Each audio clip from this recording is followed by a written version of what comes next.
សួស្តីបងប្អូនទីចំណាក់គ្នាឥឡូវនេះខាងបងប្អូនចង់បង្ហាញពីគំរូរថយន្តឡានលោកពូ Ford Territoria ឆ្នាំ2024លោកពូគឺជាអតិថិជនចាស់ដែលគាត់បានជាវសេវាកម្មខាងបងប្អូនហ្នឹងគឺដូរមកដល់ពេលនេះគឺបាន4ដងហើយអញ្ចឹងគាត់ជឿជាក់ទៅលើសេវាកម្មខាងនីកាអូតូម៉ាទិនក៏ដូចជាផលិតផលសុទ្ធជាមួយនឹងតម្លៃសមរម្យហើយមាន promotion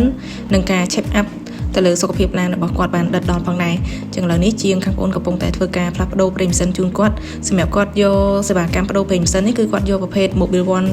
530ជាផលិតផលរបស់ប្រទេសអាមេរិកដែលមានគុណភាពសុទ្ធ 100% ជូនទៅដល់បងប្អូនអតិថិជនទាំងអស់គ្នាផងដែរហើយនៅពេលដែលបងប្អូនអតិថិជនមកដល់ទីតាំងខាងបង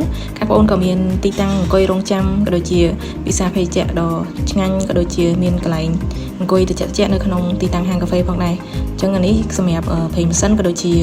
តម្រងប្រេងចាស់ដែលខាងបងប្អូនបានផ្លាស់ប្ដូរឲ្យគាត់ពីមុនមកហើយឥឡូវនេះក៏ធ្វើការផ្លាស់ប្ដូរតម្រងថ្មីជូនគាត់ផងដែរចឹងអរគុណច្រើនសម្រាប់បងប្អូនអតិថិជនដែលតែងតែគ្រប់គ្រងសេវាកម្មខាងបងប្អូនក៏មានសេវាកម្មទៅដល់ទីតាំងដែរបើបងប្អូនអត់មានពេលវេលាគ្រប់គ្រាន់អាចទំនាក់ទំនងមកខាងបងប្អូនបានអរគុណច្រើនសូមជម្រាបលានីកាអូតូម៉ាទិនជំនាញថែទាំរថយន្ត